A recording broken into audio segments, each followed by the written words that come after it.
Religious persecution is also growing in the world's most populous nation, China. The State Department's annual International Religious Freedom Report has labeled China as a religious freedom violator every year since 1999.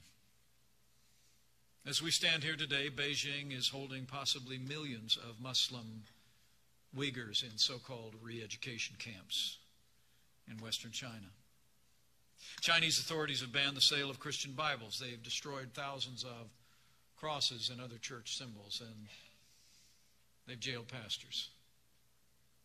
Even now, the Chinese government is using the power of cutting-edge technology to develop large-scale systems of surveillance to track its citizens, an effort that our ambassador at large for religious freedom, Sam Brownback, called the future of repression. These are historic human rights abuses, and I want to promise all of you, our administration is going to continue to stand strong and speak out and work to convince China that these practices are abhorrent and they should be stopped.